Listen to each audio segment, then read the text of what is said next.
Ok. Então, eu lembro a todo mundo que nós estamos gravando a reunião. Eu vou amanhã distribuir o vídeo da reunião de hoje, como a gente sempre faz. E depois eu tenho que fazer uma limpeza lá para tirar alguns daqueles vídeos lá, que tem muito vídeo de estudo lá. Não, deixa lá agora que comecei a acessar. Tá bom. Não tirei ainda. Ainda não, calma, dá um tempo. Não está aparecendo? Tá bom assim? Está ótimo, assim, pronto. Aí a gente faz uma manobra radical aqui, skatista, todo mundo aparece. Então, eu vou compartilhar aqui o documento que o Milton havia preparado e que nós paramos no item 2 na semana passada. Nossa, avançaram bastante. Avançamos muito mesmo. Tá rendendo. Que eu acho que é este documento aqui. Muito bom. É. Então, hoje nós estamos com o computador da Sussu, que eu espero que não tenha nenhum conflito com o nosso sistema aqui e fique caindo aqui, como o meu faz, né? Então, alguém vai dar sequência aqui? Nós estamos falando do que mesmo? Nós estamos falando... Que capítulo que é esse mesmo, Milton? Fala de... 71. Esse é o 71, que fala da evolução. Da evolução... Do governo. Do governo? É do governo ainda, né? Vamos voltar aqui. No governo... Vamos ver aqui. Desenvolvimento do Estado, né? Deixa eu ver. Está lá no comecinho, tem o título do documento Desenvolvimento do aqui. Estado. Isso, desenvolvimento do Estado. Então, botamos lá de novo. Esse é o 3. Esse é o 2. Ok. Então, vamos lá. A evolução do governo representativo. Certo, mano.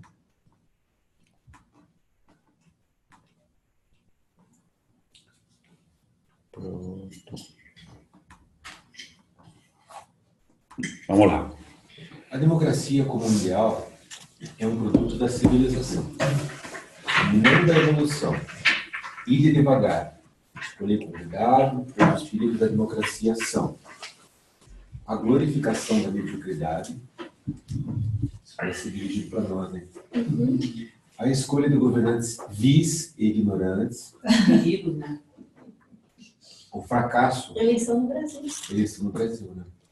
O fracasso é reconhecer os fatos fundamentais da evolução social, o perigo do sufrágio universal nas mãos de maiorias pouco instruídas e indolentes, a escravidão à opinião pública, a maioria nem sempre está certa. Exato. Embora eles brindem pela democracia, eles acreditam, já falaram em alguns momentos que a democracia é o regime menos pior, mais próximo do que eles querem. No estágio, mesmo assim, no estágio de desenvolvimento da civilização, né? Mas mesmo assim tem seus problemas. Nós vimos um documento anterior aí que eles falam que nós deveríamos eleger os nossos representantes e que esses representantes deveriam ter sabedoria, ter compreensão, capacidade de governar, para exercer o exercício sagrado de governar, essas coisas assim. Sagrado, exercício sagrado de governar. Isso. E na verdade, assim, eu acho que para o desenvolvimento da civilização, talvez a democracia seja um processo atrativo e que ajude a desenvolver a civilização, apesar dos erros das escolhas. Mas a verdade, por exemplo, é que o governo do Pai Celestial não é uma democracia, né?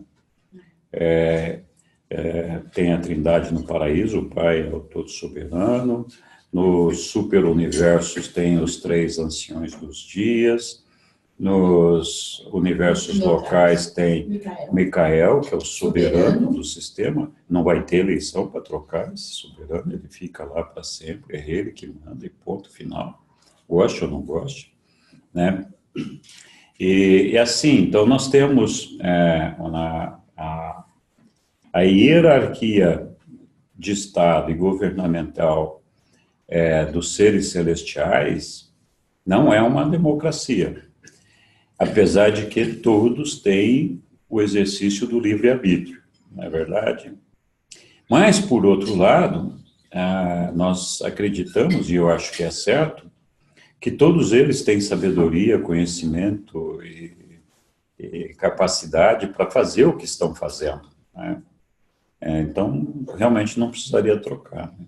Mas tem algumas decisões que o legislativo, eu acho que na constelação, começa a funcionar, né? Ele Sim, a nível dos mortais, em cada constelação, tem um legislativo que cria leis e regulamentações para aquela constelação específica, né? Eu acho que é mais, na verdade, com relação ao comportamento e atitude dos seres celestiais para conosco, mas também de algumas coisas nossas. Então, em cada mundo, eu acho que o critério de justiça, que é sempre permeado pela misericórdia, ele muda de um mundo para o outro, de uma constelação para o outro. Por quê? Porque as condições são diferentes, as situações são diferentes. Por exemplo, o nosso mundo, o Urântia, que foi objeto e participou da rebelião de Lúcifer, com a rebeldia de Caligaste aqui, nós tivemos alguns prejuízos e algumas mudanças na forma de governo, né? Então, a justiça aqui não pode ser a mesma da justiça de um mundo normal. Tem que haver uma contemporização, um ajuste dessa justiça para as circunstâncias em que nós vivemos aqui. Então, isso acontece igualmente em todos os mundos, né? E, com certeza, a justiça de Deus, que é sempre a mesma e é imutável, né? Ela muda no que diz respeito à misericórdia.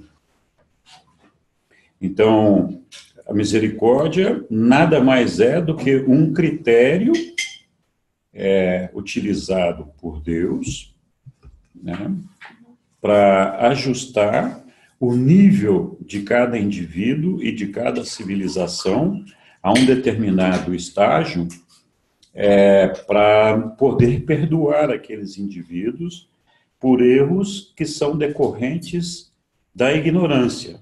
Então, assim, o livro divide, a justiça divina divide as nossas faltas em erros, pecados e iniquidade, né?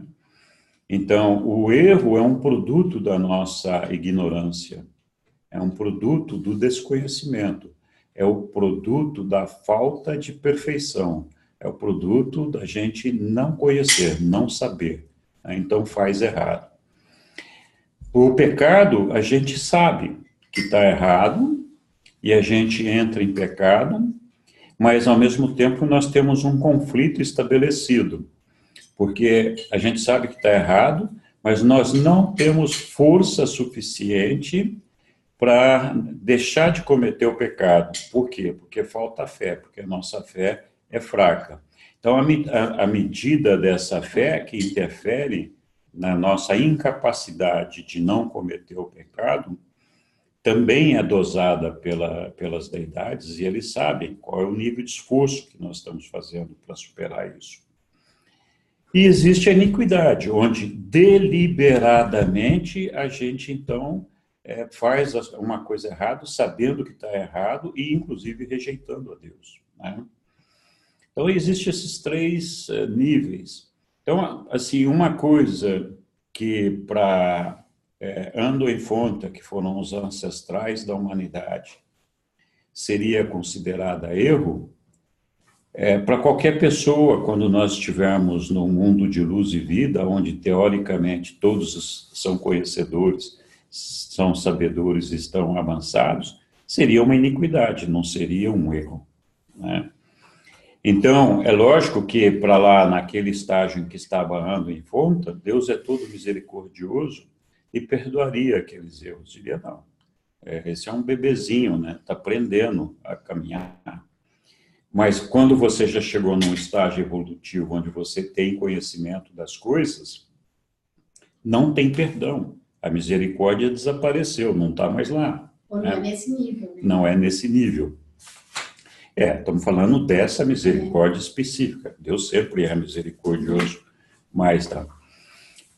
Outra coisa importante é que a misericórdia de Deus, algumas vezes eu falei disso, Deus nos ama muito como indivíduo, quase que exclusivamente, como se nós fôssemos único.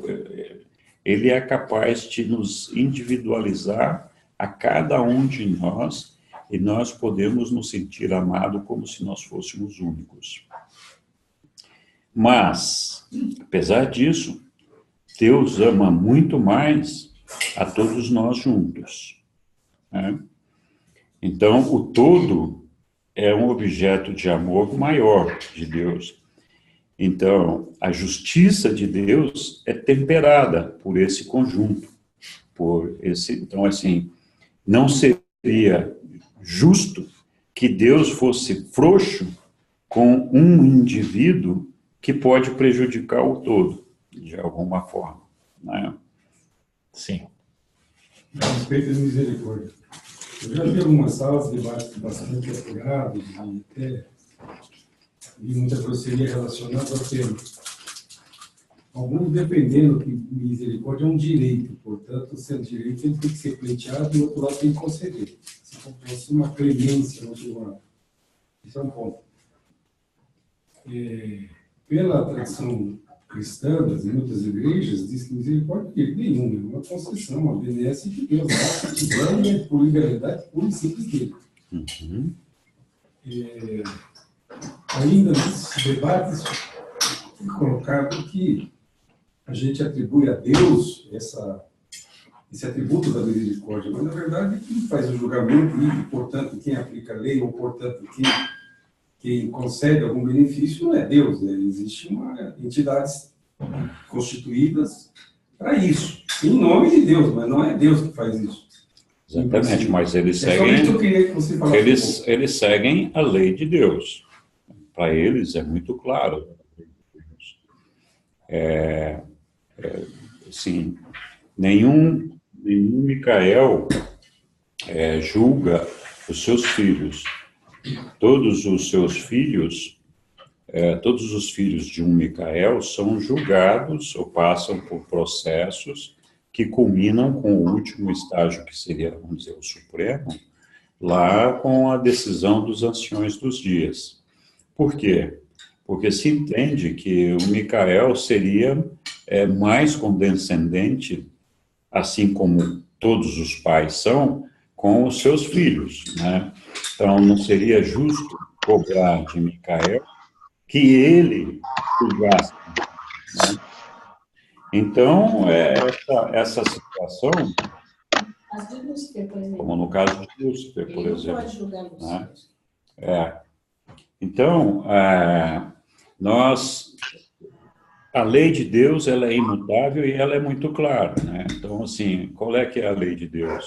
Você tem que cumprir a vontade do Pai. Essa é a lei de Deus. Cumprir a vontade dele significa sempre fazer o certo. Seguir sempre na direção dele. Trabalhar na sua perfeição. Você tem que ser perfeito. É lógico que existem diferentes estágios de perfeição. Um bebê pode ser perfeito naquilo que o bebê é capaz de ser perfeito. Uma criança de 7 anos pode ser perfeita naquilo que ela é capaz de ser perfeita. E assim nós vamos avançando, né? Então, por exemplo, você pode dizer, olha, para ilustrar um pouquinho a lei e a misericórdia. É uma lei que não precisa ser dita, todo mundo sabe disso, mas você vai lá e, por exemplo, se botar o dedo na tomada, leva choque. Mas além de levar um choque, como você é idiota, eu vou te dar um cascudo, certo? Porque quem mandou enfiar o dedo lá na tomada? Ora, se quem enfiar o dedo na tomada for um bebê, quem merece apanhar é a mãe ou o pai, que não olharam o bebê e deixaram o bebê enfiar o dedo na tomada, não é isso mesmo?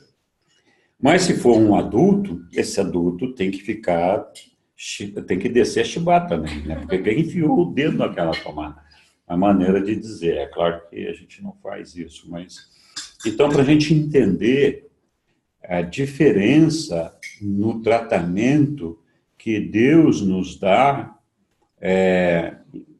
para julgar a mesma coisa. Por exemplo, os bosquímanos da África, que comem o quinto filho lá no meio do seu filho, o australiano come primeiro e eles comem o quinto.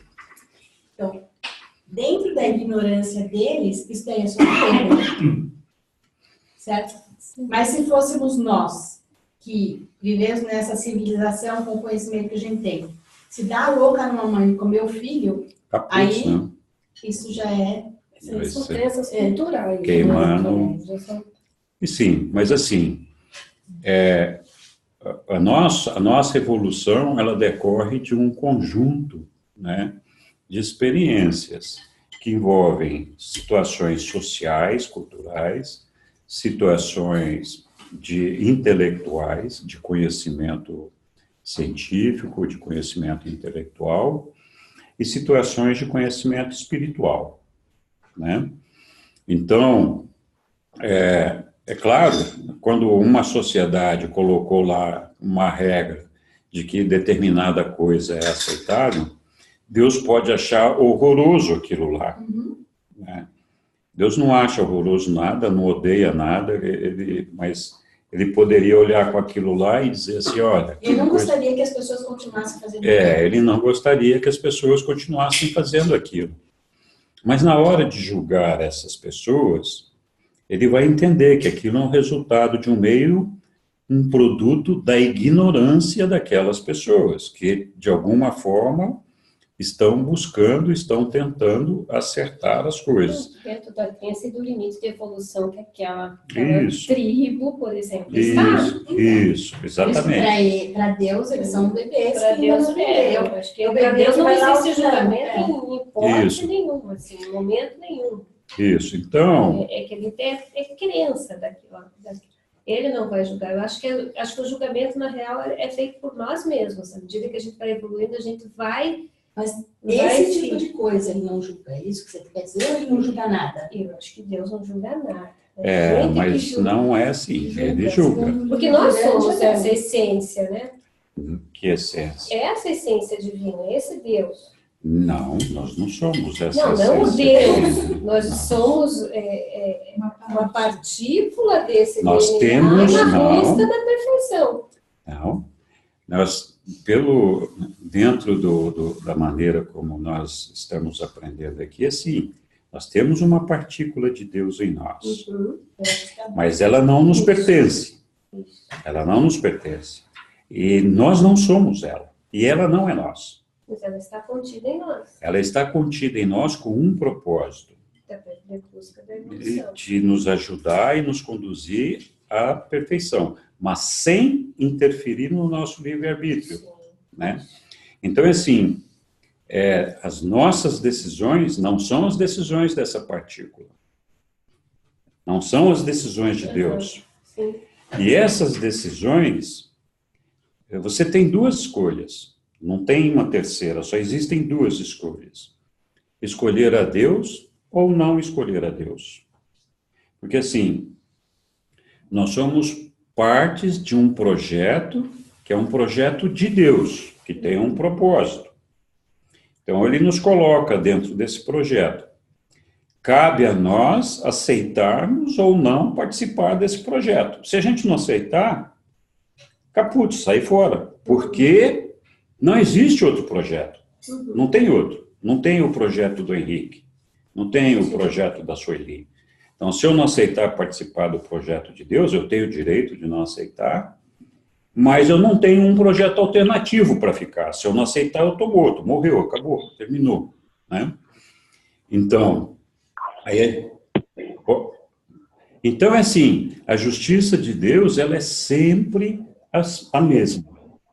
Você tem que fazer a escolha certa para se perfeccionar e chegar ao estágio de perfeição de Deus. Mas o trabalho de se aperfeiçoar, que implica em fazer essas escolhas, implica também em descobrir qual escolha está certa e de que maneira você tem que fazer. Né? O nível de conhecimento de cada um. Isso, então a gente vai aprendendo com a nossa experiência. Né? Então, o erro faz parte desse processo. Então, é natural que se nós estamos experimentando, a gente cometa erros. Mas mais importante que cometer os erros é descobrir que nós fizemos errado e que nós temos que mudar, fazer alguma coisa para fazer certo. Então, assim, quando nós erramos porque nós estamos buscando o que é certo e erramos, Deus não nos castiga nem cobra nada, não existe justiça para isso. Existe uma misericórdia que diz, bom, coitadinho, o cara é ignorante, ele ainda está aprendendo, então vamos ter paciência que uma hora ele vai acertar. Ninguém vai ser castigado por conta disso, não é verdade? O outro extremo é a pessoa que sabe que está errado e deliberadamente fala, olha, que se dane Deus, eu vou fazer desse jeito aqui, eu quero fazer assim porque eu quero que seja assim. Então, esse está morto, está fora do projeto. Né? Então, não tem. Então, a misericórdia... Exatamente. Agora, aquele que não está com a consciência desperta ainda... Então, a régua vai subindo à medida que a gente vai evoluindo, a gente vai tendo mais conhecimento. No caso aqui que a Eliana perguntou, eu acho que eu entendi, eu já fiz parte também de grupos que defendia a existência dos senhores do karma, né? Então, como se tivesse uma comissão, né, não sei, pessoas anciões e que estavam ali, né, desempenhando esse papel do julgamento. Né? E também, além de ter ouvido isso, também, quando a gente acreditava na continuidade das vidas, né, quando a gente fazia o próximo projeto era feito por nós mesmos, né, e de acordo com o nosso discernimento e o nosso julgamento. Não existia um Deus ali ou um outro ser que falava, não, você errou nisso, você tem que pagar tal coisa. Não sei se é mais ou menos isso que você quis dizer com relação ao julgamento ser feito por nós mesmos, né? Nós mesmos. Então, com relação a essa comitiva, né, de seres... Você se torna, nós somos co-criadores, né? Então você se torna responsável à medida que você vai aumentando o seu conhecimento. Exatamente. Pela consciência. E você mesmo vai se julgando e você mesmo vai se... Mas é isso que a gente sabe com o estudo da rebelião de Lúcifer, que Lúcifer será julgado, já foi julgado, né, ou já foi julgado, mas não foi julgado. Não foi julgado. Ele já foi julgado, ele está guardando a sentença de execução. Mas existe, então, seres que são responsáveis por isso. Existem seres que são responsáveis por isso, então existe, olha, tudo aquilo que nós fazemos cuidadosamente acompanhado pelos serafins e cuidadosamente acompanhado pelo ajustador do pensamento. Então, nós temos serafins que o trabalho deles é compilar a nossa vida, fazer um diário de tudo que nós fazemos. Né? Eles têm. O ajustador do pensamento está lá registrando tudo que a gente está fazendo. Então, em algum momento... Não vai escrevendo, né? Eles são células de inteligência. Sim, maneira de falar, né? Memória. Memória. Então, assim, em algum momento, essas coisas que nós fazemos, as decisões que nós tomamos, serão avaliadas. Elas vão ser julgadas sempre com a mesma lei, mas com uma dosagem diferente de misericórdia. Então, o primeiro julgador, na verdade, para mostrar que Deus julga e decide, é o próprio ajustador do pensamento, a centelha divina. Ele é Deus. Porque ele é Deus. Então, o que acontece? Quando chega o momento da ressurreição no mundo monancial, conforme narrado pelo livro de Urântia, se o ajustador do pensamento não comparecer, você não pode ressuscitar. Então, assim, quando a gente morre, o livro de Urântia diz que aquela centelha que nos habita, ela nos abandona naquele momento, volta lá para o Pai, fica lá no mundo dela, aguardando o momento da ressurreição. Quando vai fazer a chamada da ressurreição, se você pode mesmo ressuscitar, o primeiro a comparecer é o ajustador do pensamento que vai habitar a tua mente de novo. Se ele não comparece, é porque ele já te rejeitou. Você já está condenado. Você não tem chance nenhuma de ser ressuscitada. Agora, é lógico que isso não extingue o processo de avaliação e de julgamento dos tribunais competentes que tem. Tudo isso passa por um processo, uma avaliação, que tem lá os anjos, tem advogado de defesa, tem advogado de acusação, os seres celestiais lá que ficam lá trabalhando, porque tem aqueles caras que tentam amenizar aqueles seres, falam, não, mas olha, o Henrique, ele teve assim, coitado, ele nasceu de pai burro, de mãe ignorante, os irmãos dele eram tudo não sei o quê, qualquer coisa assim, num ambiente ruim, o cara não conseguiu. Então, aí vai vir um outro e dizer, sim, mas o irmão dele, que nasceu no mesmo lugar, deu certo, você está vendo lá, não sei o quê, tá, coisa. Estou fazendo aqui uma brincadeira, mas não é bem assim, mas tem um processo que envolve, né, pesar prós e contras daquilo que nós fizemos. Isso daí vai se arrastando, e a decisão final, né, cai na mão de 3 anciões dos dias, que são os governantes executivos do superuniverso. Portanto, responsável por 1 trilhão de mundos.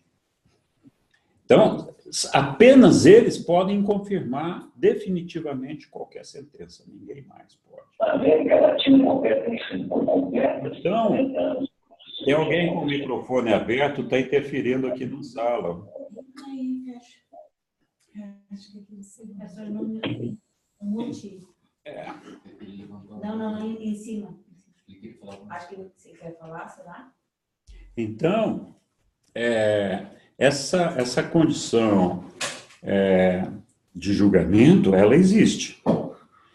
E a gente sabe que, assim, quanto mais próximo do início da civilização, menos pessoas se salvam.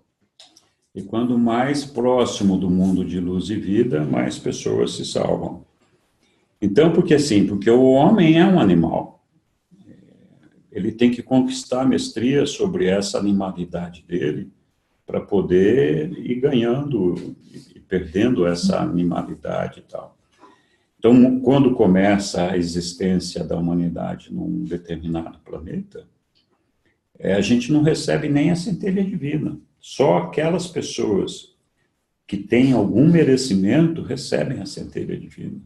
Quer dizer que boa parte da humanidade não tem nem chance de ressurreição quando começa aquele estágio inicial. E o ajustador do pensamento, ele chega desde da fase embrionária ou não? Não. Bem depois. O ajustador do pensamento chega quando nós estamos próximos dos 6 anos. 2000 e poucos dias. Não lembro, agora está escrito lá no livro. 2492. Mas isso também muda à medida que a gente vai evoluindo. Mas chega quando a criança toma o que eles chamam de a sua primeira decisão moral. Aí chega o ajustador do pensamento para aquela criança. E aí acompanha aquela criança até o final da vida. Às vezes eu fico imaginando o que seria, né, essa decisão moral com 5, 6 anos, né? Tipo, não pegar o brinquedinho de um amigo. Por exemplo, vê um Começa a amigo tomar triste, consciência do que vê um amiguinho triste e vai lá e acho que começa a tomar consciência de que as suas atitudes vão gerar alguma consequência. sentimentos nas outras pessoas. E a partir daqui, né, imagino isso ou aquilo. porque teve assim. Fala. Eu já ouvi outras vezes e ouvi agora que a afirmação de que nós somos co-criadores. O que você fala sobre isso? Nós somos co-criadores. O livro claramente fala sobre isso. Então, fala co-criadores em que medida? Tem dois aspectos importantes onde nós participamos da criação. Primeiro, nós somos multiplicadores, reprodutores. Então, estamos ajudando a criar, a produzir. E segundo, nós somos co-criadores de nós mesmos. Então, Deus, que nos fez numa condição evolutiva para que nós crescêssemos e nos aperfeiçoássemos, Ele nos deu o livre-arbítrio para dizer, olha, nós vamos crescer, nós vamos fazer a vontade de Deus e fazer a evolução ou não. Então, nós é que decidimos se nós vamos ser completados, porque nós fomos iniciados e não estamos completos. Então, nós vamos nos autocompletar. Então, nesse sentido, nós também somos co-criadores. Né? Além de, claro, outras coisas. O homem aprende a fazer transformações, aprende a fazer suas próprias criações. Nada comparado com o que é a divindade. Mas a gente não deixa de ser um co-criador. Amor, quando aparece aquela mãozinha, a segunda linha, porque a pessoa quer falar. Ok. Então fala. Quem quer falar aqui? Acho que quer fazer uma pergunta. Ou ele levantou a mão e não sabe. Acho que... Não tem nome? Aí, eu fazendo sinal, mas... Sim. Tá mute ali, você Tá muito, tem que clicar lá em cima. Então, tá. Não. Tá unmute aqui, ó. Eduardo. Tá vendo? Eduardo, Oi, você Eduardo. quer falar? Quer falar? Ah, ele não quer falar. Ok. Acho que ele está treinando ainda. É. Então, assim, eu não sei se deu para ter uma ideia, assim, a justiça divina é uma só, igual para todos os mundos, ela é imutável, Deus não muda nunca, suas leis são sempre as mesmas. O que muda é a aplicação da misericórdia. E a misericórdia é sempre vinculado ao nosso estágio de desenvolvimento. Né? Então, assim, por isso que a gente fala, quanto mais alto, mais é cobrado e menos de misericórdia você vai ter, né? Porque você já tem conhecimento. Tem algumas coisas que não se admite que você faça errado. Você já aprendeu que aquilo está errado. Então, e aí isso é uma coisa curiosa, né? Porque nós aprendemos no cristianismo aquela ideia de olhar e vigiar, né? Então, nós não sabemos quando que o julgador vai chegar. Essa é a coisa mais errada que o cristianismo ensina para a gente. Orar e vigiar. É a coisa mais errada que o cristianismo ensina para a gente. Porque assim, o que a gente faz?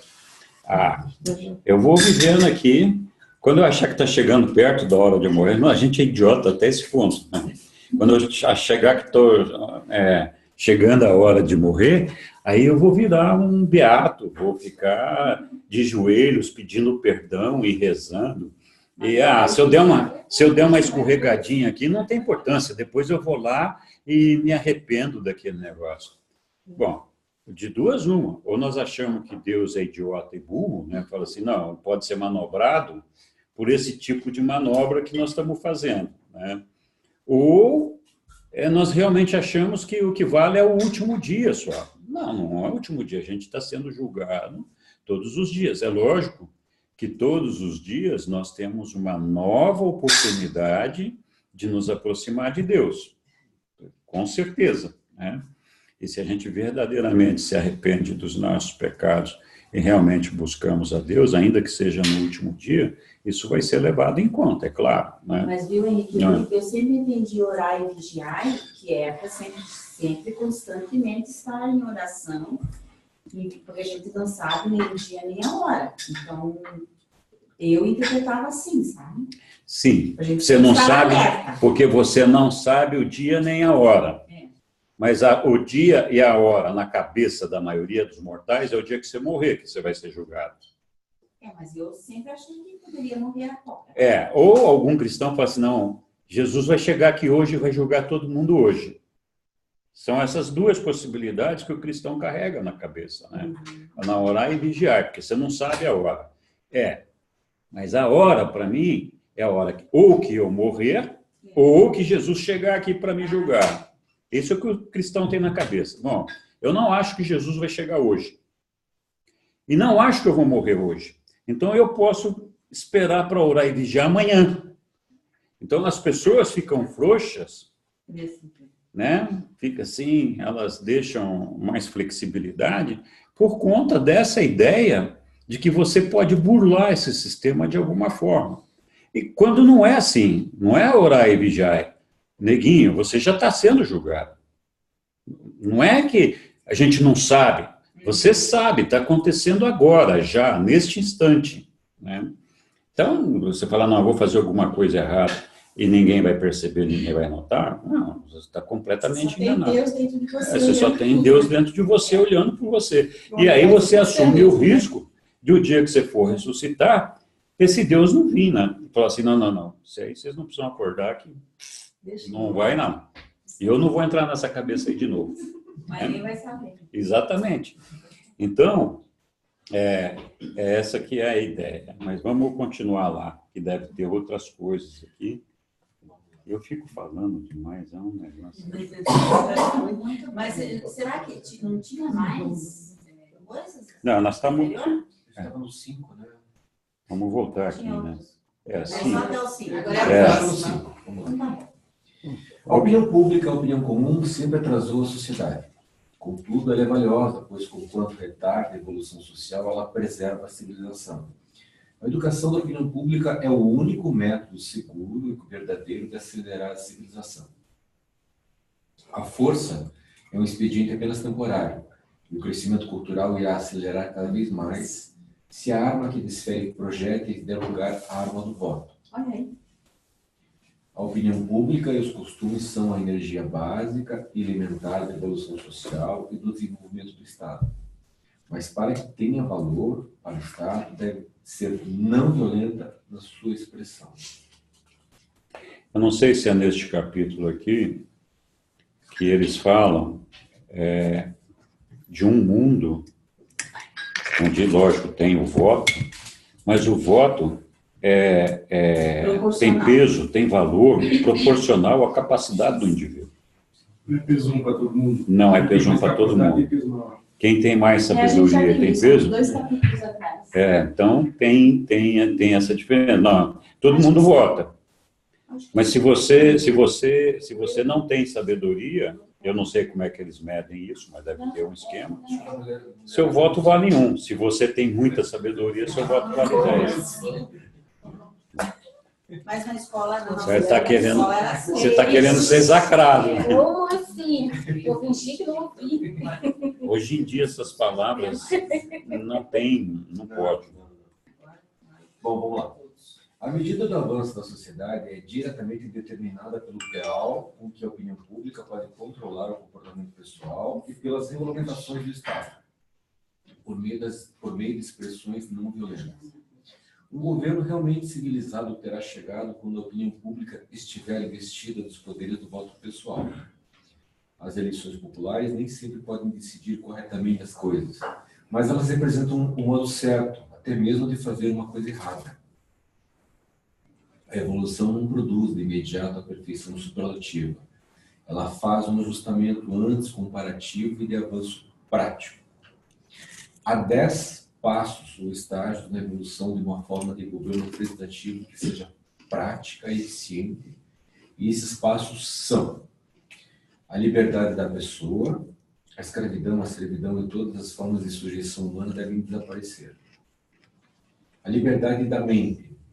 A menos que um povo esteja livre, a menos que um povo livre esteja bem instruído, preparado para pensar inteligentemente e para se planejar com sabedoria, a liberdade, em geral, causa mais mal do que bem. Mas é um mal necessário. Escola. Sim. Precisamos discutir isso, não, né?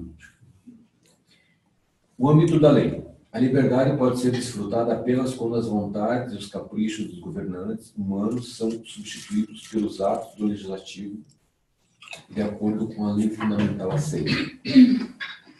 A liberdade de discurso.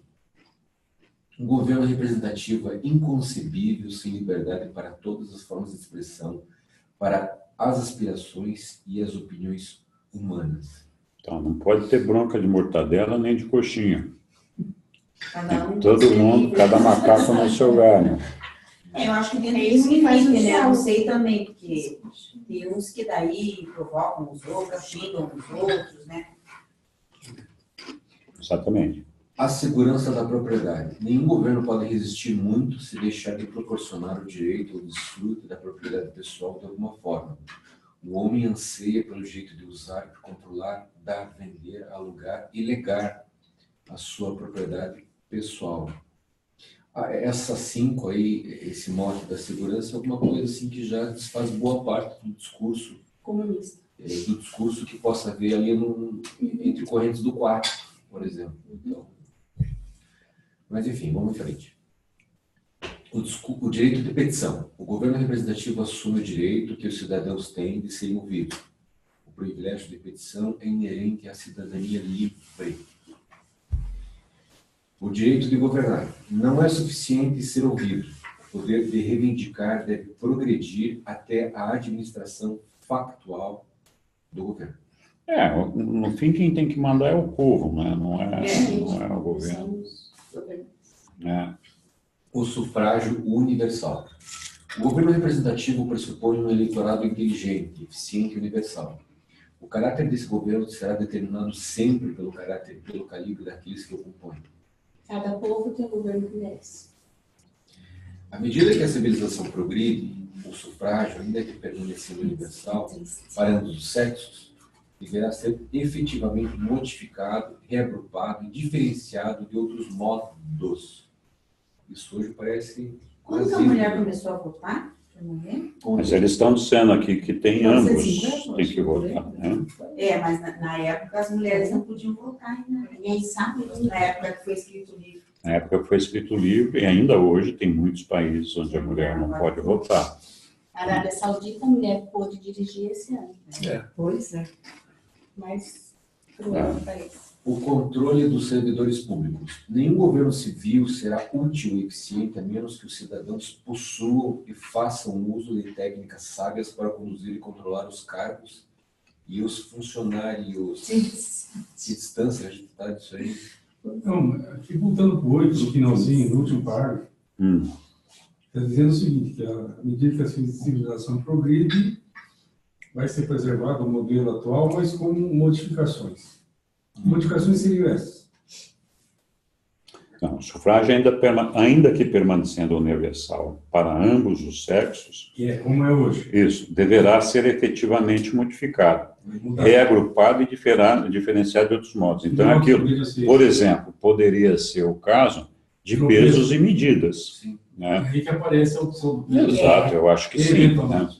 Se você tem um grupo de pessoas que sabidamente são sábias, essas pessoas deveriam ter um peso maior no seu voto.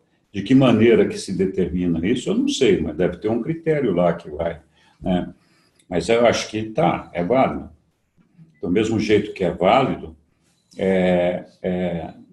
que independente da sua nacionalidade, se você mora num país e paga imposto naquele país, você tem o direito de votar. Não é assim na maioria dos países. As mulheres reclamam que estiveram excluídas, mas eu moro no Brasil há 63 anos e não tenho nenhum direito político. Zero. e pago mais imposto do que a maioria da população brasileira. Não tenho direito nenhum, não posso nem falar de política. Né? Você Então, pode votar nem ser votado, mas falar você pode. mas se eu falar e o regime mudar aí, eu corro o risco de ser enforcado. Né? Sim, Então, você pode falar. então, melhor não falar. Né? Então vamos lá. Mas então, eu só quero completar. O sonho das minorias, porque as minorias são uma fração do povo que é mais inteligente, que é mais preparado, que, enfim, tem esses predicados que você acabou de sugerir. O sonho das minorias é que o poder dela aí no voto seja equivalente ao da maioria. Nós sabemos desde que Pilatos colocou para apreciação popular a escolha de ou Pilatos ou Jesus, o povo escolheu Pilatos. Ali já ficou um indício forte, se não prova. De que a maioria não sabe escolher. escolher. Não sabe escolher. E de lá até agora só piorou. É verdade. Não. Então, nesse item 8, vamos imaginar que as minorias, em número menores, minorias por número, mas consiga uma forma de o seu voto valer 10, 15, 20 vezes, de sorte que esse número acaba equivalendo à maioria, neutralizando ou até suplantando-a. Isso é possível, eventualmente, uma vez nós estamos especulando. Estamos especulando. No mundo não existe, que eu saiba, nenhum lugar que seja assim, né? Você sabe que tem pessoas que podem votar e pessoas que não podem. Mas, assim, não tem um sistema de peso, esse aqui vale 5, esse aqui vale 1. Né? Então, também, o que de fato deveria acontecer é que toda a população deveria ter a oportunidade de se desenvolver para aprender a fazer boas escolhas. Né? Mas a gente sabe que nem sempre é assim. Porque se fosse assim, nós já seríamos todos perfeitos, não estaríamos buscando a perfeição. Né? Então, tem alguns que estão mais avançados na evolução e outros menos. A questão é de que maneira você faz aqueles que estão menos evoluírem. Né? Adelante. Vamos lá. Uma representação inteligente e treinada. A sobrevivência da democracia depende de um volume representativo que tenha êxito. Isso é condicionado à prática de eleger aos postos públicos apenas os indivíduos tecnicamente treinados que sejam intelectualmente competentes, socialmente leais e moralmente adequados. Então, se a gente for passar os nossos políticos aqui nessa peneira aqui, não sei se sobra algum, né? Não sei, né? Porque, assim, tem que ter tecnicamente treinado. Já independente de ser honesto ou não, muita gente já estaria fora. Tecnicamente treinado. Eu falo assim, um sujeito que vai ser deputado, por exemplo, tinha que ter conhecimento de legislação pública, das leis, dos interesses sociais, tinha que ter algum conhecimento, tinha que ter uma faculdade, sei lá, né, de administração pública para preparar. Perdão. A gente não estuda para ser médico, não estuda para ser engenheiro, não estuda para ser administrador. Por que não estuda para ser um homem público? Né? Qual é a diferença? Já tem uma universidade jurídica, né? Não, aqui em Curitiba tem. Tem. Tem a parente dele com uma faculdade de administração pública. Sim, mas mesmo que tenha, não é um pré-requisito para o indivíduo poder se candidatar. Não, devia ser. Deveria ser.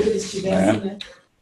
Porque você não vai entregar a vida de você não vai entregar a vida de um membro da sua família para um mecânico e nem dar o carro para o médico, né?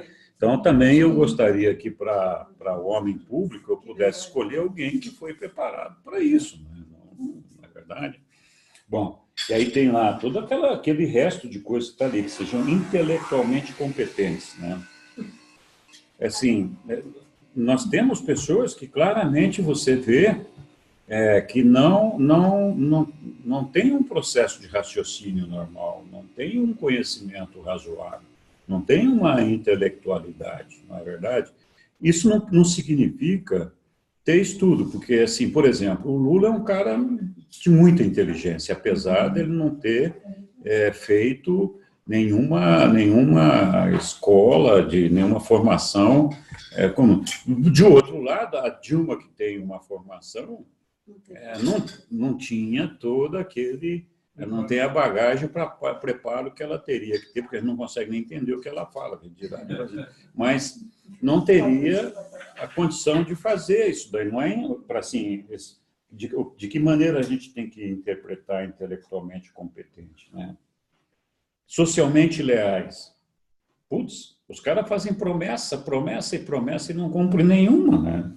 Na verdade. Então, se a gente for pegar por aqui, moralmente adequados. Não sei. Talvez tenha um ou outro lá, não sei. Mas é difícil, né? O Haddad disse no Canal Livre que ética é uma abstração. Nossa. Apenas com essas precauções pode o governo do povo, pelo povo e para o povo ser preservado.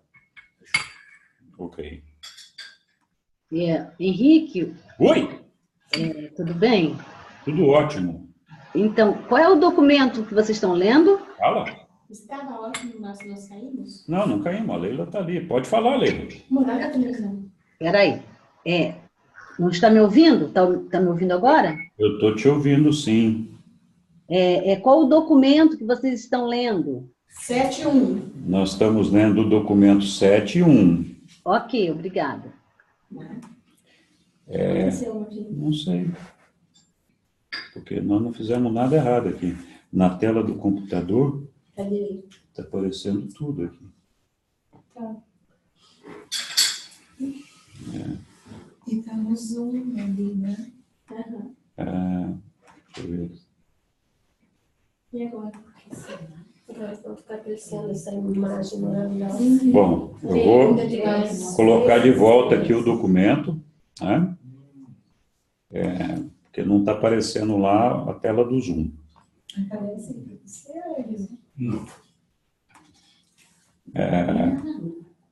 Mas a tela da apresentação está aparecendo para você aí agora? Agora apareceu. Agora apareceu. Sim, a tela está. Agora voltou. Tá bom. Ok, então, prosseguindo. Os ideais do Estado. A forma política ou administrativa de um governo tem pouca importância desde que forneça os elementos essenciais ao progresso civil: liberdade, segurança, educação e ordem social. Não é o que o Estado é, mas o que ele faz que determina o curso da evolução social. E, afinal, nenhum Estado pode transcender os valores morais dos seus cidadãos, tais como exemplificados pelos seus líderes eleitos. A ignorância e o egoísmo assegurarão a queda, mesmo do mais elevado tipo de governo. Tudo bem? Por mais que seja de se lamentar, o egoísmo nacional tem sido essencial à sobrevivência social. A doutrina do povo eleito tem sido um fator primordial na fusão das tribos e na edificação da nação até os tempos modernos. Mas um Estado só pode atingir os níveis ideais de funcionamento quando todas as formas de intolerância sejam controladas. Elas são, para sempre, inimigas do progresso humano. E a intolerância é mais bem combatida sob a coordenação da ciência, do comércio, das diversões e da religião. O estado ideal funciona sob a força de 3 impulsos poderosos coordenados: a lealdade ao amor, que advém da realização da irmandade humana; o patriotismo inteligente, baseado nos ideais sábios; e o discernimento cósmico, interpretado em termos de fatos, de necessidades e de metas planetárias. A intolerância, né, Alila? É o que a gente tem que acabar. E parece que o mundo todo está absolutamente intolerante, né? Em todo lugar você tem todas as formas de num ambiente de intolerância, fica muito difícil de você promover o crescimento. Por quê? Porque não tem diálogo. Se não tem diálogo, não tem possibilidade de acordo, não tem possibilidade de consenso. É esse que é o grande problema. E aqui no Brasil se formou muito essa ideia de nós e eles, né? Essa ideia foi exacerbada aqui no Brasil nos últimos anos. Nós, eles, mortadela, coxinha. Mas nós somos todos brasileiros, todos irmãos. Sim. Podemos Todos não gostar, estamos sofrendo, todos estamos padecendo. podemos não gostar da opinião de algumas pessoas, mas elas têm direito a ter opinião. Então, esse tema tolerância versus intolerância gera um tema quente e gera muita conversa. Teoricamente, intolerância é virtude, intolerância é defeito. Intolerância. Intolerância é virtude e o oposto, tolerância é defeito. Por quê? Não, ao contrário. Não, eu quero só colocar. Pode isso, estou pontuando. Tá. Então, está defendendo a tolerância, vamos dizer. Eu fiz o raciocínio inverso. Agora, tem situações em que a tolerância, né, gera permissividade. Então, aqui está faltando um limite que ela colocou lá. Porque tolerância sem limite chega às raias do absurdo. Ou isso é absurdo pensar em limite. Tolerância é tolerância e estamos conversando. Mas ali diz assim, ó, e a intolerância é mais bem combatida sob a coordenação da ciência, então tem que ter ali um limite também, né? Está falando da ausência da tolerância e intolerância, ok? Então, quer dizer, tem que ser tolerante sempre. Isso? Ou não? Ou sempre eu acho relativo? É incondicional ou é condicional? Não. Eu acho que, por exemplo, a tolerância com o banditismo tem que ser zero. Não tem que ter tolerância com bandido. Tá? Da mesma forma, a intolerância com corrupção tem que ser zero, tolerância com corrupção. Então, assim, nós sempre vamos ter... A tolerância em pontos de vista, porque ali eu acho que a tolerância está falando de pontos de vista. Isso que eu quero colocar. Eu acho que a tolerância em pontos de vista, acho que tem que existir. Você tem que respeitar a opinião do outro. Se o outro gosta do azul e você gosta do amarelo, ótimo, todo mundo convive no mesmo planeta com a luz amarela. E esse é o praticar o crime.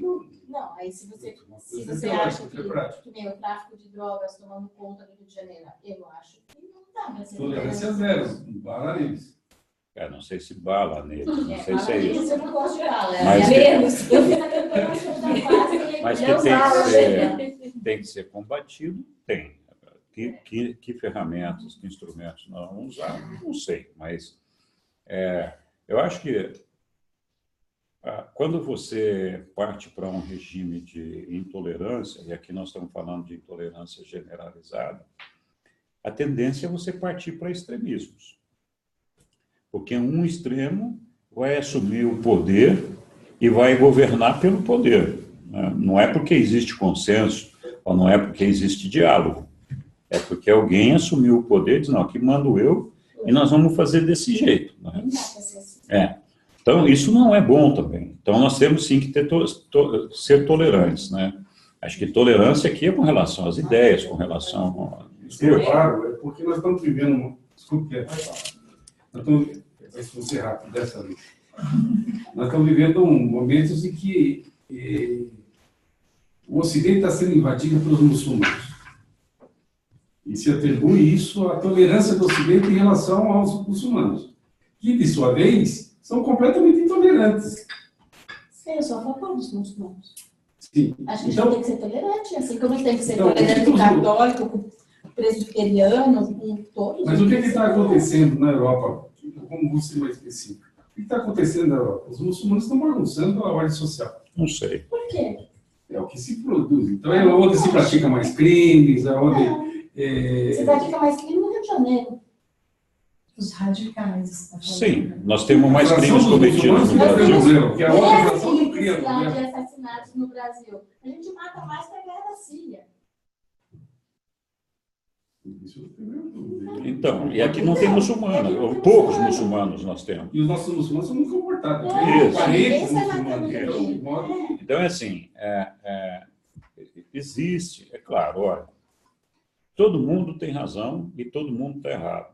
Porque, assim, que nem agora nós tivemos esse evento lá dos venezuelanos com os brasileiros lá em Rondônia. É um absurdo um negócio desse.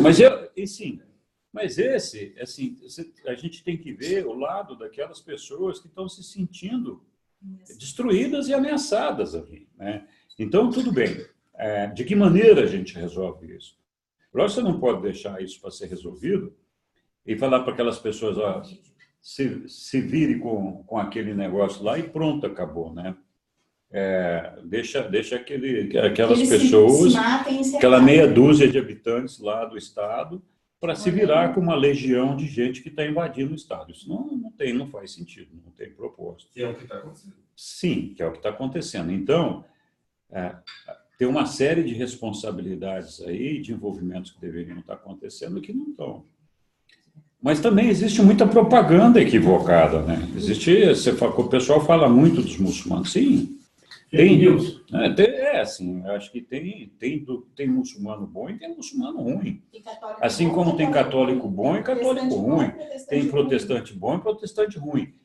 Isso, mesmo que você separasse um grupo só de bons, não é fácil você ver uma quantidade enorme de pessoas invadindo o teu território do dia para a noite. Isso não quer dizer que eles estejam fazendo o mal deliberadamente, mas a simples presença deles estabelece uma competitividade que traz um prejuízo para as pessoas lá. É normal. E é normal que essas pessoas, então, falem, não, o cara está destruindo, está fazendo isso, fazendo aquilo. Eu tenho um exemplo concreto de pessoas que saíram da África e foram, por exemplo, para a Espanha, e foram morar na Espanha lá, né? Então, está lá. Na Espanha, existe uma regra social para a educação que é assim, as pessoas, nas escolas, cabem para estudar gratuitamente X milhões de alunos. Então, é assim, nós começamos com a renda mais baixa e vamos elevando as rendas familiares até chegar naquelas famílias que somam aquele número de alunos. Quando houve essa invasão de gente lá, o que aconteceu? Muita gente que tinha direito à escola gratuita perdeu o direito à escola gratuita. Porque chegou um monte de gente mais pobre lá, que tinha mais necessidade. Então, é natural que essas pessoas se sintam diminuídas, subtraídas, roubadas, prejudicadas. É natural isso daí, né? Mas, mesmo nessa situação, o problema é que nós não temos o desenvolvimento suficiente para produzir os frutos espirituais. E falar, não, vamos abraçar aqui esse povo e vamos junto, todo mundo trabalhar para desenvolver uma nova ordem, vamos sofrer todo mundo junto e tal. Porque, de outro lado, lembra, nós somos parte do todo. Eu falei, Deus ama mais o todo do que o indivíduo, né? E tem que ser assim. Nós somos parte do todo. A gente evolui na mesma proporção que o todo evolui, ou o todo evolui com a soma da evolução de suas partes. Então, está lá. Então, enquanto não acontece essa evolução, a coisa não anda. E é muito claro, o livro fala assim, olha, se o manezinho jogar uma bomba lá no Vietnã, fizer qualquer pecado lá, a humanidade inteira paga por isso. Todos nós pagamos um preço por isso. Aí fala assim, não, você está exagerando, porque, na verdade, não é bem assim. É bem assim. A gente está vendo essa briga agora do Trump com a Turquia e está vendo o desastre que está acontecendo no Brasil, economicamente falando. Sim, mas nós estamos sendo afetados por esse negócio, o dólar subiu não sei quanto, não sei o que, foi não sei o quê. Por quê? Porque tem dois babacas lá se degladiando e brigando, e nós que não temos nada ocupado, estamos pagando a conta aqui. Há uns meses atrás, o Trump com o chinês lá. Exatamente. Então, assim, não tem nada que aconteça errado no mundo que não mexa com a gente, que não afete a gente. Até o corte do cabelo do indivíduo mexe com as pessoas que estão em volta dele. Se o cara não está familiarizado com aquele corte e não gosta dele, ele fica incomodado com aquilo lá. Tem gente que não gosta de tatuagem. Quando vê um monte de tatuagem, fica assim, incomodado com aquilo ali. Tem gente que adora. Quanto mais tatuagem, melhor. Então, essa tua fala está promovendo ou está despromovendo a tolerância? Não, eu estou promovendo a tolerância. Eu acho que nós temos que ser tolerantes. Não tem como. Mas é muito difícil ser tolerante, muitas vezes. A gente tem que fazer um esforço. Eu vou pedir aqui, vamos dar a oportunidade de falar. Um pouco distante, mas tudo bem. Continua dentro da ideia de tolerância e tal, e pensar que o adendo que vai fazer mais dentro da ideia, por exemplo, de algum nível de intolerância, você pensar na questão do sujeito que tem preconceito com outras pessoas por questão de cor, preconceito racial mesmo. De sexualidade, cor. Mas essa questão tipo, da ciência dentro disso, né, de que modo educativamente a ciência poderia promover, por exemplo, a educação e mostrar, por exemplo, que nós somos, que nós descendemos de um ponto comum onde essas espécies todas que existem hoje coexistiram. Essas diferenças de cor se devem muito mais a evoluções locais devido a condições climáticas do que sermos diferentes um do outro, né? Enfim, eu acho que ajuda. Uma das formas de combate desses níveis de intolerância é a educação, né? Mas eu acho que ajuda. Agora, ajuda muito mais quando você vê essas pessoas ganharem projeção na sociedade e se transformarem em pessoas importantes, porque elas passam a ser idolatradas, a serem amadas. E aí, assim, essas diferenças vão desaparecendo, entendeu? Então, se as igualdades de oportunidades aparecem e você tem pessoas, personalidades proeminentes em todos os setores, em todas as raças, então você começa a falar, puxa, olha que coisa legal, né? Então vai descobrindo as coisas. Né? Por quê? Porque nós descobrimos, nós fixamos um padrão daquilo que a gente acha que é bom, que é certo. Que é certo. É a história, por exemplo, das coitadas dessas moças, as modelos, que tem que pesar meia dúzia de quilos, né? E elas acham que estão gordas, né? Eu acho um absurdo o negócio, mas isso está impregnado de uma maneira tão forte na cabeça de tantas mulheres que é um negócio absurdo, né? Eu acho que a maioria dos homens concorda comigo, que só couro e osso é uma desgraça. Nós não queremos couro e osso. É horrível esse negócio. É horrível. Né? Então, um estereótipo de beleza fake, né? De que maneira que foi produzido esse negócio? Da mesma forma que o estereótipo de feiura ou de pessoa desprezível também é uma coisa criada. Na verdade, não existe isso, né? Sei lá, mas enfim. O que eu achei interessante também é não só da ciência, né, mas do comércio, a intolerância pode ser combatida nas diversões, e a gente vê muitas vezes. Lembra que a gente jogos, estudou há uns capítulos atrás, falava exatamente isso, que a sociedade evoluía à medida que desenvolvia o comércio, à medida que desenvolvia a indústria, a socialização através dos jogos, a gente estudou isso. Então, aí você vê, por exemplo, no comércio, a religião também. A coisa mais difícil é um gordinho achar roupa para comprar. Chega essas lojas, tudo chique que tem lá, não tem nada para você. Só tem manequim de magrão lá. Se quiser comprar, não tem. Até 46. Mas não é verdade? Então, é uma intolerância. É uma intolerância. Né? Por quê? Foi definido aquele conceito. É só um exemplo, mas tem um milhão deles. Marcas que não fazem, marcas famosas não fazem. Não, porque é um desprestígio para a marca. Né? Pois é, você veja. Agora, a população no Brasil está envelhecendo, assim como no mundo. Eu quero ver essas marcas não produzirem roupa para velhinho, né? Porque daqui a pouco só vai ter velhinho lá. Eu quero ver os caras não produzir mais coisa para velhinho. A mesma coisa comprar um vestido para uma mulher. É difícil. É. Tem vestido para menina. É verdade. Eu também não uso. Mas é que a mãe dá dinheiro, né? Se você parar de dar dinheiro para suas filhas, não estou falando de você, para comprar... Você fala, não, olha, você só vai comprar nas lojas que eu autorizar. Você vai ver como é que as lojas vão arranjar jeito de vender. Não vai existir isso. Mais ou menos. Estou brincando, hein? Vamos lá. Onde parar, Marguinha? Próximo.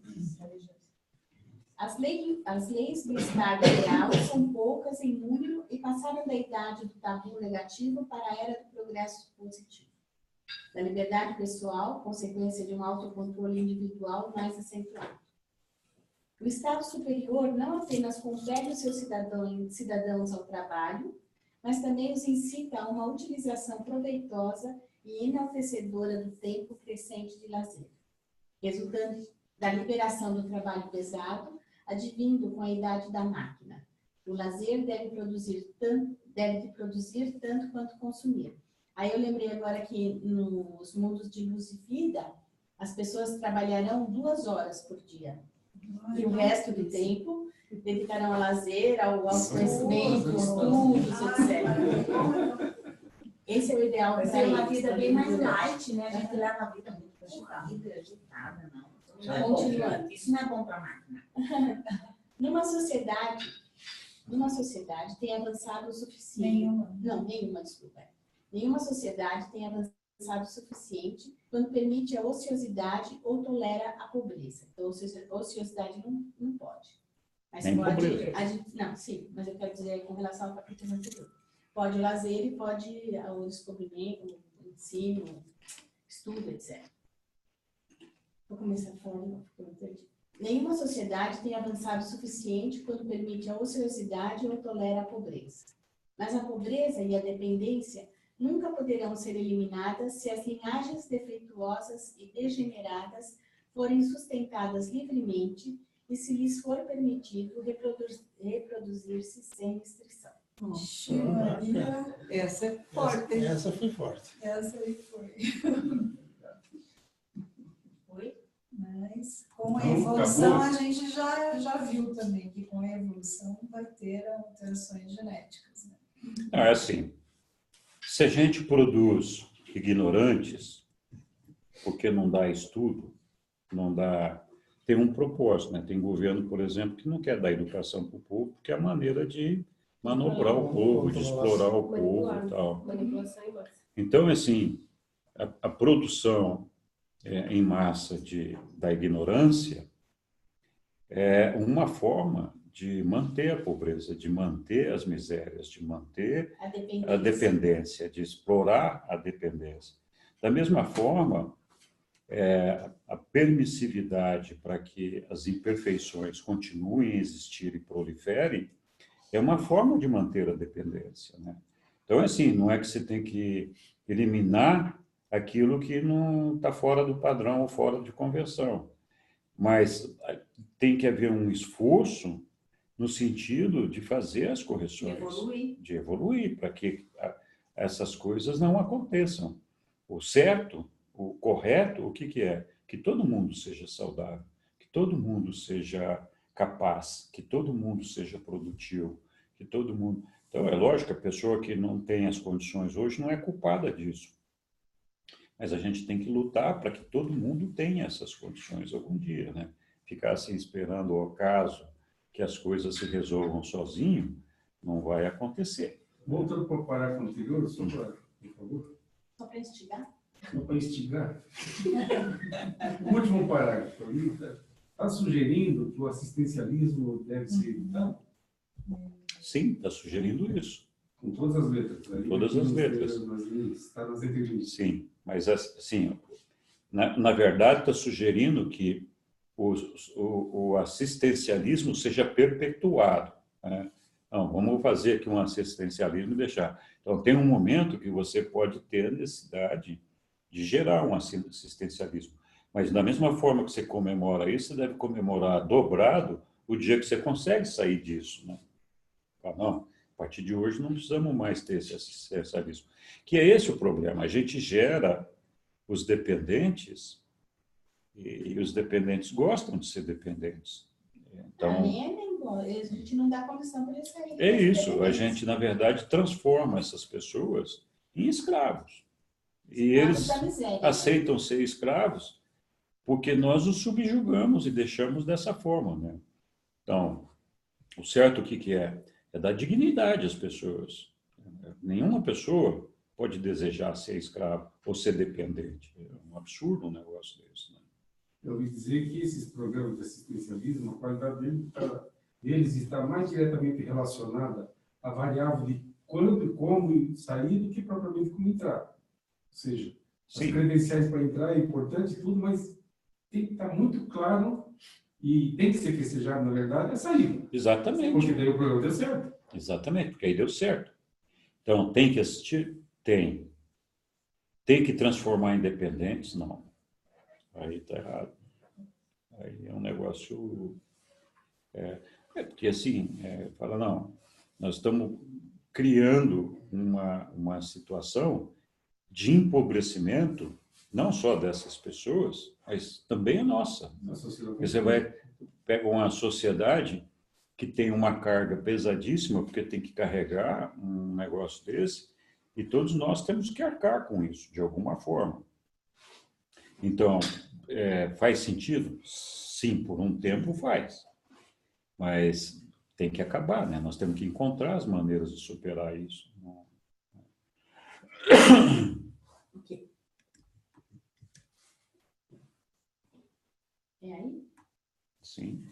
Uma sociedade moral deveria almejar preservar o autorrespeito dos seus cidadãos e proporcionar a cada indivíduo normal uma oportunidade adequada de autorrealização. Acabamos de falar. Esse plano de realização social produziria uma sociedade cultural da mais elevada ordem. A evolução social deveria ser encorajada pela supervisão governamental, exercendo um mínimo de controle regulador. O melhor Estado é aquele que coordena o máximo, enquanto governa o mínimo. Os ideais do Estado devem ser alcançados pela evolução, pelo crescimento lento da consciência cívica. O reconhecimento da obrigação e do privilégio do serviço social. Depois do fim da administração por empreguismo e oportunismo político, o cara teve no Brasil. A princípio, os homens assumem as responsabilidades do governo como um dever. Porém, mais tarde, eles buscam essa administração como um privilégio, como uma maior honra. O status da civilização em qualquer nível é fielmente retratado pelo calibre dos cidadãos que se apresentam voluntariamente para aceitar as responsabilidades do Estado. E isso deve ser assim, comum em todos os planetas. Tudo menos show. Faz parte. Menos os planetas que já conquistaram a perfeição, né? Não, que já passaram. Isso faz parte do processo evolutivo. De todos os países que fazem parte da URAND. Não, de todos os outros planetas mesmo, porque nós estamos passando por essa fase, né? Numa comunidade real, a questão de governar cidades e províncias é conduzida por especialistas e é administrada exatamente como quaisquer outras formas de associações econômicas e comerciais de pessoas. Nos estados avançados, o serviço político é considerado como sendo digno da mais elevada devoção dos cidadãos. A maior ambição dos cidadãos mais sábios e mais nobres é ganhar o reconhecimento civil, é ser eleito ou apontado para alguma posição de confiança no governo.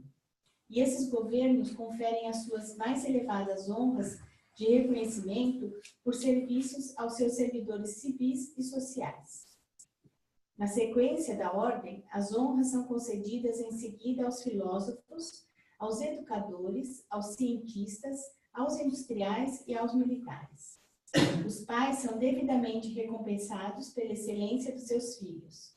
E os líderes, puramente religiosos, sendo os embaixadores de um reino espiritual, recebem as suas recompensas reais em um outro mundo. Nos estados avançados. Isso. Ok. 4, alguém quer ler? Eu posso ler. A civilização civilização.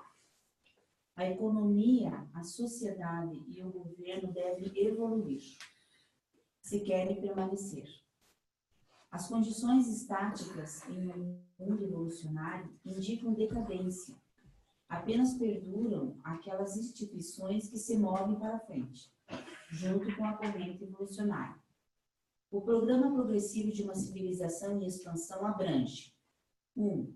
A preservação das liberdades individuais. 2. A proteção do lar. 3. A promoção da segurança econômica. 4. A prevenção das doenças. 5. A educação compulsória.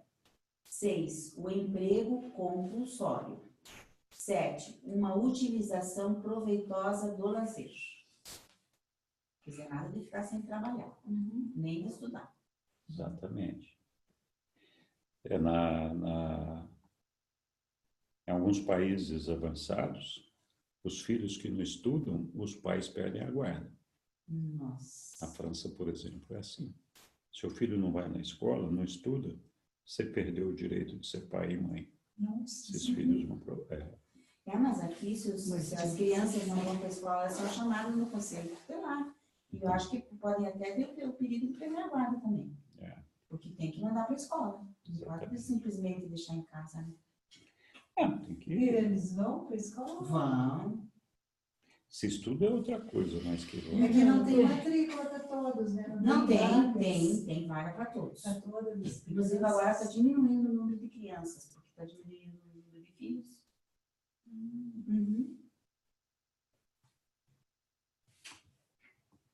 8. Os cuidados pelos desventurados. Então você vê que não é para abandonar os desventurados. É sim. para parar de produzir os desventurados. Sim. Melhorar a ciência, melhorar as técnicas, melhorar... Achar as curas, né? Por exemplo, a vacina, né? Tem crianças que nem estão sendo vacinadas. Exatamente. Então, hoje foram lá e eles vão ter que trazer a carteirinha na escola. O negócio que é assim. E daí uma menina já me falou, a minha mãe nunca me leva vacinar. Então, é cobrar uma multa da mãe e do eles pai. vão ser chamados do Não, conselho no tutelar. matrícula agora eles vão cobrar carteirinha de vacinação, escutei no rádio. Eles vão cobrar, eles foram hoje lá na escola. Vão cobrar carteirinha de vacinação. E vão vacinar na escola. E vão levar as vacinas na escola. Tem que ser. Na minha época era na escola. Sim, eu também. Ia lá, de repente você entrava na fila. Entrava na fila. Que sim. 9. O aperfeiçoamento da raça. 10. A promoção da ciência e da arte. 11. A promoção da filosofia, da sabedoria. 12. A ampliação do discernimento cósmico da espiritualidade. Qual é a diferença entre filosofia e sabedoria? Não, é da sabedoria. Filosofia é a sabedoria. Eu acho que não. E são dois? Eu acho que são duas coisas diferentes. Não, Assim, é traço sabedoria, gente. É? Não é traço, é filosofia, é amigo. Filosofia é sabedoria. Filosofia é amigo da sabedoria. Até onde eu sei. Sim, mas Mas nem todo sábio é um filósofo. a filosofia... Exatamente, nem todo filósofo é sábio, nem todo sábio mas tá, pode ser a definição da palavra aí, mas assim, filosofia é uma forma de pensamento, de colocar um pensamento lógico sobre determinadas coisas, né? Sobre a vida. Perdão. Enquanto que a sabedoria é a conquista do conhecimento pela experiência e o uso com mestria desse conhecimento.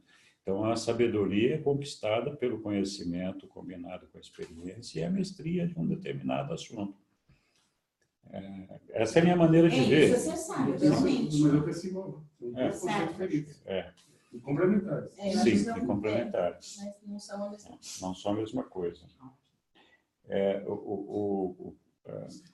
O livro de Urântia dá muita importância à filosofia, porque a filosofia é uma forma de estimular o raciocínio, de pensar, de tentar descobrir as coisas, né? De tentar descobrir os porquês, as causas, as verdades e todo aquele negócio. Mas a filosofia não se confunde com a religião, que é outra coisa. Ok. E esse progresso nas artes da civilização conduz diretamente à realização das metas humanas e divinas, mais elevadas que os mortais buscam. A realização social da fraternidade dos homens e o status pessoal da consciência de Deus, que se torna revelado dentro de cada indivíduo, pelo seu desejo supremo de fazer a vontade do Pai dos céus. Tudo bem. Você vê que nenhum governo, nenhuma forma de governo nosso trabalha sobre a ampliação do discernimento cósmico e da espiritualidade.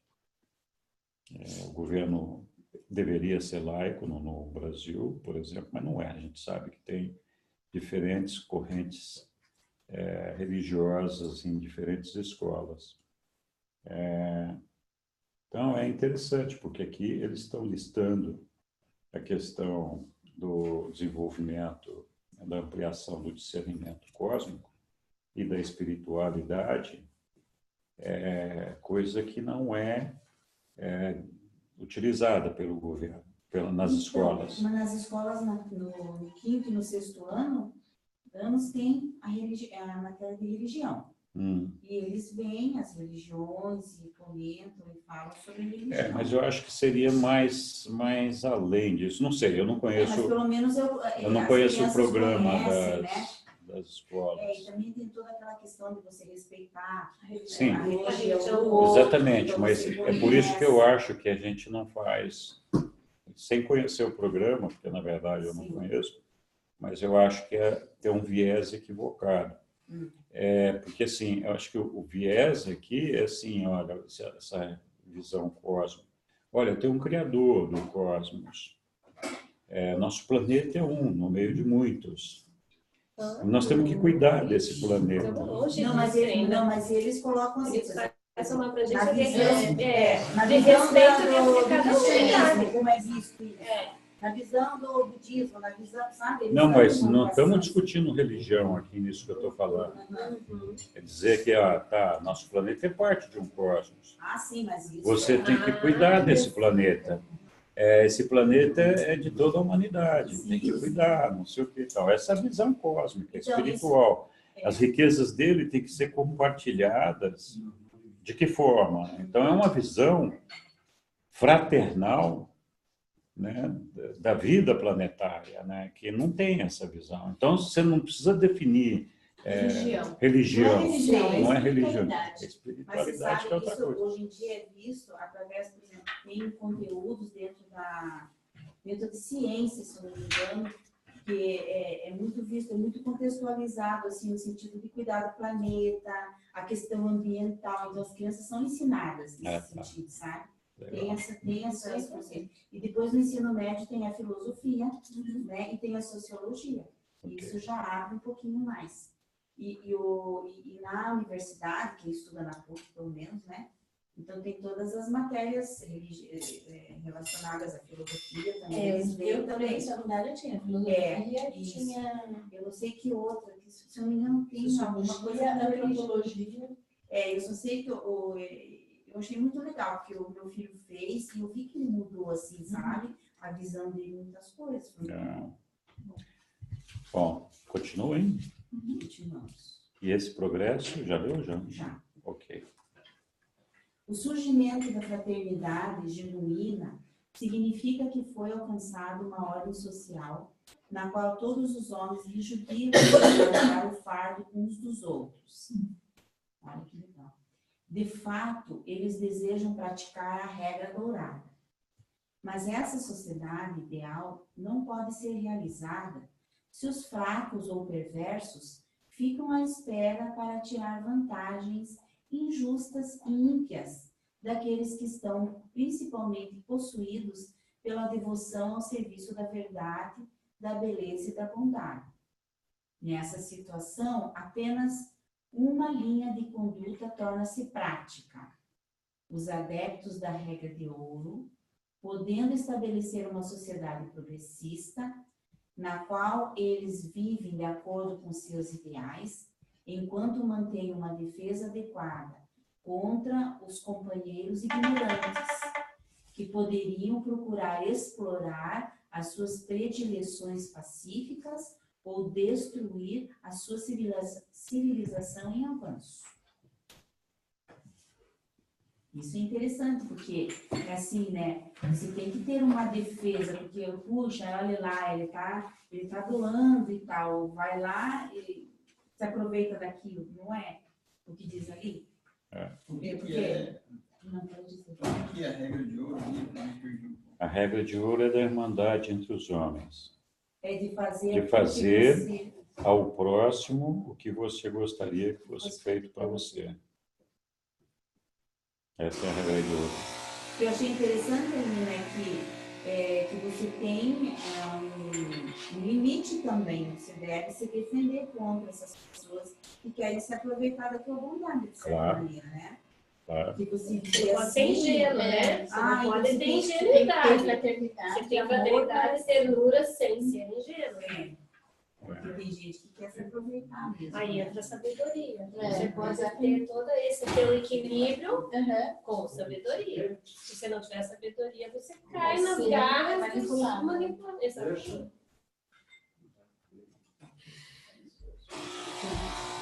O idealismo não poderá sobreviver nunca em um planeta em evolução se os idealistas de cada geração permitirem a si próprios ser exterminados pelos níveis mais vis da humanidade. Então, você tem que se defender também. E aqui está o grande teste do idealismo. 2 pontos.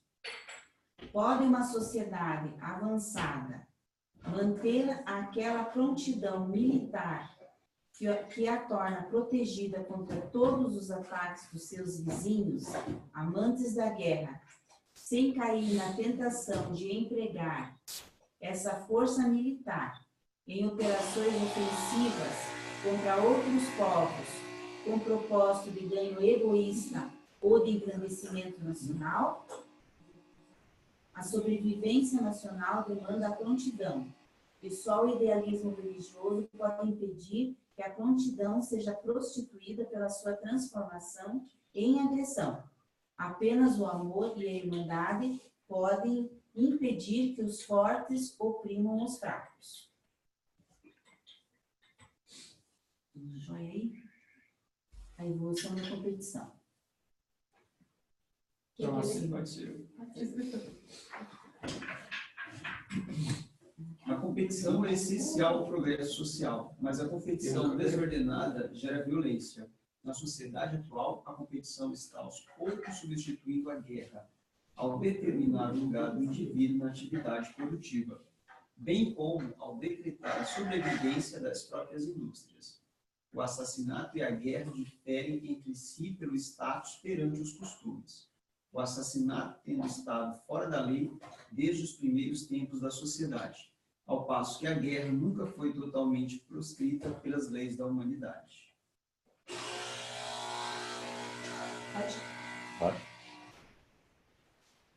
O Estado ideal assume regulamentar a conduta social apenas o suficiente para afastar a violência da competição individual e para impedir a injustiça na iniciativa pessoal. E aqui está um grande problema de ordem estatal. Como garantir a paz e a tranquilidade na atividade produtiva? Como pagar os impostos para sustentar o poder do Estado e, ao mesmo tempo, impedir que os impostos prejudiquem essas atividades e que o Estado se torne um parasita ou um tirano? Durante as idades iniciais de qualquer mundo, a competição é essencial à civilização progressiva. À medida que a evolução do homem progride, a cooperação torna-se cada vez mais eficaz. Nas civilizações avançadas, a cooperação é mais eficiente do que a competição. O homem primitivo é estimulado pela competição. A evolução primitiva é caracterizada pela sobrevivência do mais apto biologicamente, mas as civilizações posteriores são mais bem promovidas pela cooperação inteligente, por um espírito de fraternidade compreensiva e pela irmandade espiritual. Interessante, né? Que a gente sempre fala que a competitividade é bom, que faz a coisa desenvolver, crescer e trazer benefício para a humanidade e tal. O que num determinado momento é verdade, né? Mas essa forma de... A cooperação... o problema é que para a cooperação você deve ter um nível de percepção da participação de cada um na sociedade, de assumir as responsabilidades, cobradas por você mesmo. não precisa ter ninguém que te cobre essas coisas, né? Então, é um estágio de evolução muito avançado. E tem um país que já funciona, não 100% assim, mas já tem um sistema de cooperação muito interessante. Esse país é a Noruega. Então, lá funciona assim, você tem as diferentes atividades econômicas que conformam uma cadeia, né? Então, uma indústria que eu conheço muito bem lá, que é a indústria de peixe, de produção de salmão, você tem lá, por exemplo, os produtores de ração para os peixes, dos alimentos para os peixes, eles fazem assim, eles pesquisam em volta do mundo os fornecedores que eles vão ter, estabelece a qualidade do produto que eles querem ter e negociam uma forma de preço daqueles ingredientes, daqueles produtos que eles vão alcançar. E aí eles chegam com uma composição daqueles ingredientes, os custos, uma formulação que chega, olha, num custo X mais uma margem de lucro. Aí eles chegam para os produtores de peixe e falam, olha, nós vamos ter que trabalhar dessa forma, esse aqui é o custo que eu consigo produzir o alimento do peixe para você este ano. Você está de acordo e compra os volumes, que então já fica pactuado o volume, o preço, e eles falam sim, perfeitamente, está ok. Então, aí aqueles produtores de peixe têm a cadeia seguinte, que é dos vendedores de supermercado, não sei o quê. Então, assim, cada atividade, eles não têm necessariamente, ainda existe alguma competitividade, mas não é igual à nossa. Então, cada atividade tem uma estrutura de custos pautada por uma eficiência, de maneira que você tenha a segurança de que o produtor está se empenhando por ser o mais eficiente, o mais econômico possível. E aí você adiciona uma margem de lucro, passa para a cadeia seguinte, e esta põe o seu preço tal, e passa para a seguinte, e aí chega no consumo final. As pessoas compram sabendo que aquele preço é o preço necessário para remunerar aquela cadeia, né? É um mercado fechado? Não é um mercado fechado. Eles têm algumas restrições, tem algumas coisas que eles são fechados, sim. Não são completamente abertos. Mas eles também têm assim, bastante liberdade de mercado comparado com algumas outras economias. Então, é muito interessante, porque não é ainda um sistema perfeito, mas é um sistema muito distante daquilo que nós temos hoje. Outra curiosidade é que na Noruega, a maior parte, quase todas as empresas, o governo é sócio. O governo tem 50% de quase todas as empresas lá. E assim, mas o governo é proibido de colocar administrador do governo. As empresas têm que ser administradas pela iniciativa privada. E eles é que administram. O governo não pode interferir, é proibido ao governo interferir de qualquer forma na administração das empresas lá. Então, como eles têm essa participação nas empresas, a forma de remuneração das empresas para o governo é via lucro, não é via imposto.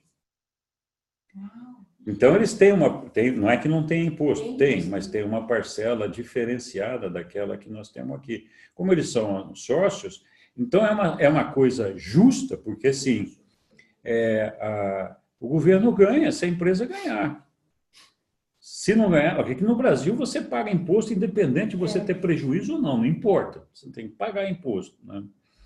Então, é lógico que eles têm que alcançar também um orçamento para sustentar as coisas sociais. Mas então eles têm um regime que o pessoal chama de socialista. Eu não acho que seja assim bem socialista, eu acho que é mais uma forma de cooperativismo. Mas é um cooperativismo bastante desenvolvido, muito inteligente. Porque no Brasil, geralmente, não todas, nós temos algumas grandes exceções, mas cooperativa no Brasil, por exemplo, não vai para frente, porque não tem dono, então vira a casa da mãe Joana. Tem algumas cooperativas que, sim, se estabeleceram e conseguem manter, mas são poucas. Então, é muito interessante, né, esse processo deles lá. E acho que disso que eles estão falando aqui, de ter esse cooperativismo produtivo, esse negócio todo. Mas ninguém fica assim, esperando, né? Não, você faz que eu vou usufruir. Não, não tem isso, né? Não tem. Despertou curiosidade, a produção de peixe lá é por captura ou é por produção? Por produção. Lá eles têm cativeiro, né, de salmão. São os maiores produtores de salmão do mundo, juntamente com o Chile. Mas, casualmente, as empresas que operam com salmão no Chile são norueguesas, ou seja, de origem norueguesa, né? Então, você tem lá na Noruega a Skretting, a Biomar e a Ivos, que são as maiores. Aqui no Chile, você tem a Skretting, a Biomar e a Ivos, pronto, que são as maiores. Então, como você reputa que esse governo chegou nesse estágio? Chegou com violência, com conflitos sociais, ou chegou de outro modo? Eles têm uma história de muitas lutas, né? A Noruega, até pouco tempo atrás, era parte da Suécia. Eles acabaram se dividindo, né? Há pouco tempo atrás, nós estamos falando de 150, 200 anos, alguma coisa assim, né? Eles que não têm empresas. Tem empresas. Presos. Presos, assim, não tem cadeia lá. É assim, não sei se vocês se lembram, na Noruega teve um cidadão lá que matou um bando de gente lá com um atirador, um franco-atirador, né? E foi preso. E o cara vive assim num lugar como se fosse um hotel de luxo, né? E ele reclamou que não estava gostando daquelas condições, ele queria melhores condições, né? Ele não vem para o Brasil. Manda ele para cá. É muito interessante. Na França, quando eu morava lá, tinha um escritório lá, nosso escritório foi assaltado e nós sabíamos que foi um guri envolvido com drogas lá que arrombou e assaltou o escritório. E contamos para a polícia, né? E a polícia, de fato, confirmou que as coisas que ele tinha roubado, alguma coisa ainda estava na casa dele, tudo. Mas não fizeram nada com esse rapaz. Eu falei, mas escuta. Ele falou, cara, nós não temos lugar para colocar esse moço, não tem o que fazer com ele. Melhor deixar solto. Não tinha o que fazer, não tinha lugar para pôr o cara. Mas aqui também está assim, né? Não tem lugar para pôr. Aqui também está assim, não tem lugar para pôr, mas porque não cabe mais, né? Não tem lugar para prisão?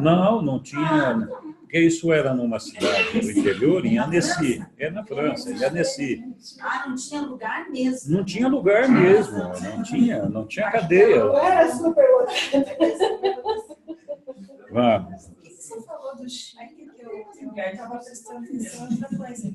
As três empresas pesqueiras do Chile são as mesmas que da As três grandes produtoras de salmão do Chile são as mesmas lá da Noruega, elas são norueguesas, que é a Skretting. A Skretting é uma empresa do grupo Orkla, que é um dos maiores grupos econômicos da Noruega. E aí tem a Biomar e tem a Ivos, que são as empresas produtoras de salmão. Só que as regras de produzir salmão no Chile é diferente da Noruega, mas hoje a nossa aula não é a indústria pesqueira, né? Então, vamos avançar um pouquinho. Eu já ia perguntar se tem o mesmo gosto, essas coisas. Ok, vamos lá. Bem verdade é que a competição na indústria leva a desperdícios excessivos, tornando-se altamente ineficaz. Mas nenhuma tentativa de eliminar essa perda na atividade econômica deveria ser encorajada. Se os ajustamentos acarretarem até mesmo a mais leve anulação de qualquer das liberdades fundamentais do indivíduo. Motivação do lucro. A economia atual, motivada pelos lucros, está condenada a menos que a motivação do lucro possa ser acrescida da motivação de servir. A competição impiedosa, baseada em interesses egoístas e de horizontes estreitos, é terminantemente destrutiva, até mesmo daquelas coisas que busca manter. A motivação exclusiva do lucro individualista é incompatível com os ideais cristãos, e mais incompatível ainda com os ensinamentos de Jesus. Exatamente. Então, assim, é admissível o lucro. Não só admissível, como ele deve ser almejado. Mas ele deve ser almejado para servir. Então, indústria farmacêutica, para investir em mais em pesquisa para desenvolver novos remédios, para servir melhor a população e tudo aquilo. E todas as indústrias, no final, deveriam ter um fim social. O problema é que hoje a indústria econômica, né, todas as empresas, de uma maneira geral, nós estamos num estágio tão pouco evolutivo da sociedade, tão pouco evoluído da sociedade, que assim, as empresas não podem ser idealistas, porque nesse estágio da sociedade que nós estamos, os idealistas não vingam, eles acabam ficando pelo meio do caminho. E hoje é muito verdade que aquilo que não tem dono não vai para frente. Então, enquanto esse conceito perdurar e for verdadeiro, porque hoje ele é uma verdade, né, não vai ter outra opção, vai ter que ser assim. Mas à medida que a gente vai ganhando consciência e cada um adquirindo a sua própria responsabilidade de produzir e de fazer, então as coisas vão mudando, né? Porque aí fica aquele negócio de eu não vou esperar que o outro vá produzir para eu folgadamente usufruir aquele negócio. Cada um vai fazer a sua parte, que é o sistema de cooperação, né? Você sabe que no tempo do Fim Neto, ele dizia que primeiro era necessário construir o bolo. Já se pretendia dividir o bolo antes de o bolo estar construído. Esse é um problema que ainda existe hoje, né? Até hoje. Então, construir o bolo. Veja você, o Brasil sem contar os juros, está produzindo aproximadamente 150 bilhões de reais de déficit por ano, né? Sem contar os juros. Essa conta vai ficar impagável. Como é que nós vamos pagar esse negócio? E aí fala assim, outro dia minha empregada, a nossa assistente aqui, a nossa secretária, a Josiana, que é um amor de criatura, mas também inocente, falou assim: senhor Henrique, o governo não pode rodar uma maquininha lá para fazer dinheiro e pagar essas contas, né? Tadinha, né? Então, é uma maneira de pensar, mas, claro, o governo não pode fazer isso, né? Vai produzir inflação e tal. Então, mas Maduro está fazendo isso também. Então, mas as pessoas têm essa coisa, né? Não, o governo roda lá aquela maquininha e faz e dá dinheiro para a gente. Né? Ok. Tudo resolvido. Bom, falamos aqui já dessa motivação do lucro, né? Na economia, a motivação do lucro está para a motivação do serviço, como ele está para o amor, na religião. Mas a motivação do lucro não deve ser destruída nem removida subitamente. Ela mantém muitos mortais no trabalho duro, os quais de outro modo ficariam indolentes. Não é necessário, contudo, que esse estimulador das energias sociais para sempre tenha objetivos puramente egoístas. O motivo do lucro nas atividades econômicas é de todo vil e totalmente indigno de uma ordem avançada de sociedade.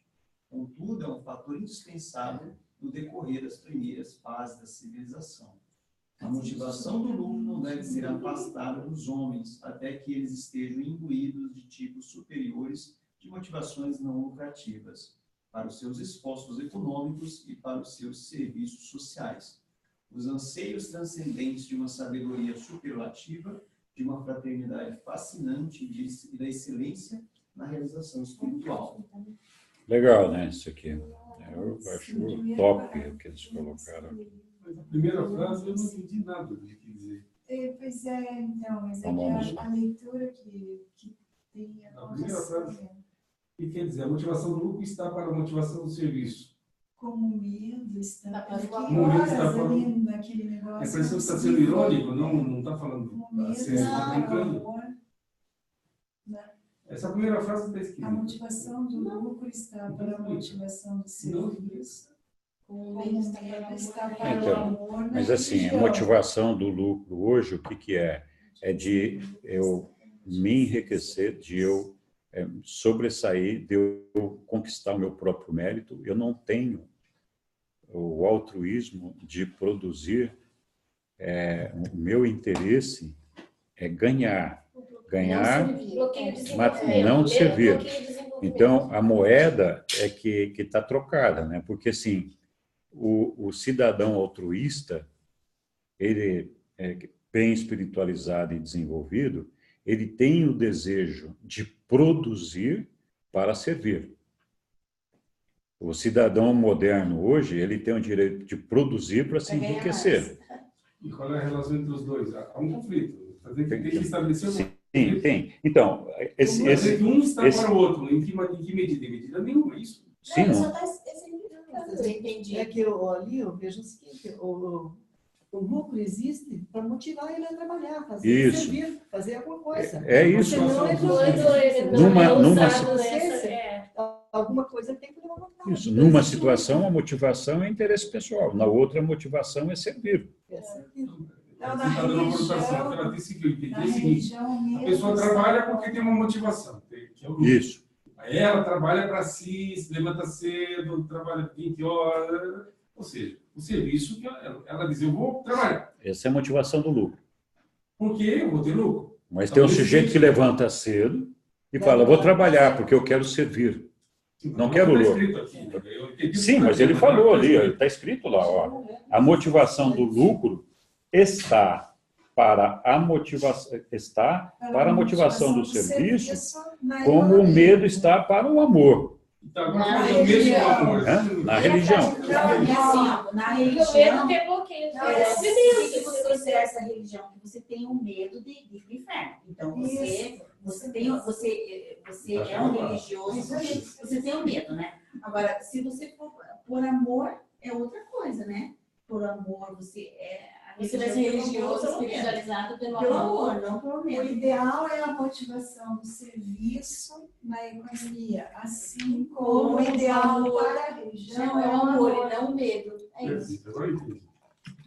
Mas eu fiquei horas ali. Mas aqui a tradução não está muito legal. Não, mas eu acho que tem que ver. Mas para mim não dá para parar, porque tem o subitamente. Não, mas esse subitamente não é o nosso subitamente. Não está negrito, não está itálico, e é só subitamente.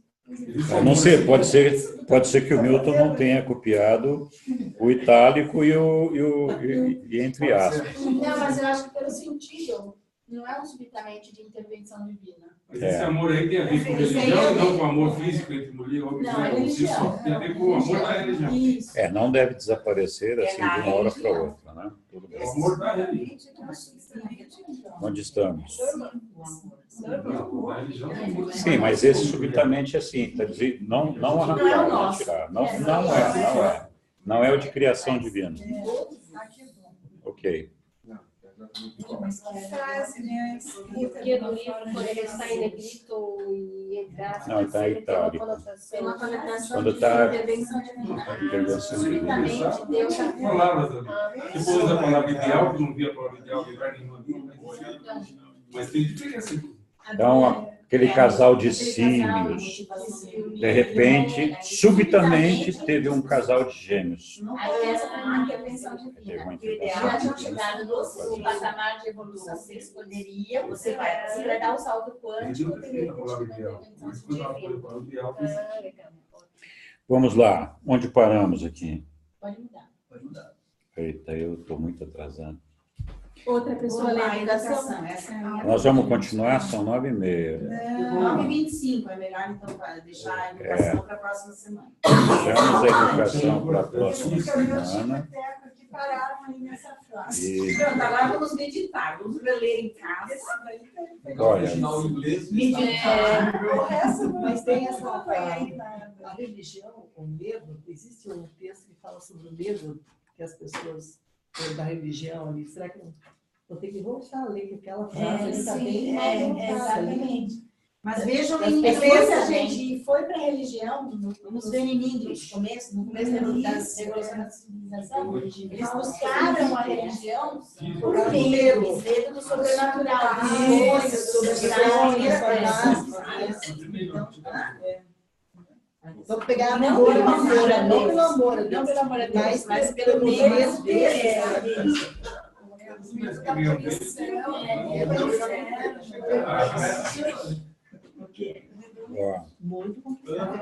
Então, a semana que vem, nós vamos continuar a partir das escolas, né, da educação. Crianças, isso está muito legal, vocês gostam. Então, semana que vem continuamos a partir desse... Semana que vem é educação. Semana que vem você já vai estar Sim, já. Não, é É fácil. É vídeo no máximo. Não é nem vídeo. É mais fácil. É mais fácil ainda. É só um cortinho. Assim. De 2 centímetros. Só 2 centímetros. E aí uma comissão de mais de 1 hora, daí meu marido me pega Não sei, talvez depois da e 6 manhã. horas no hospital. Pós aqui, cuidar dos pós, que é com alimentação, que fica mais chatinho, assim, né? Eduardo, muito obrigado por ter participado aqui com a gente. Você não nos interrompeu nenhuma vez, mas pode ficar à vontade para interromper quando quiser. Muito bem-vindo, espero que você venha novamente na semana que vem. Leila, muito obrigado por ter participado mais uma vez conosco. Eu é que agradeço.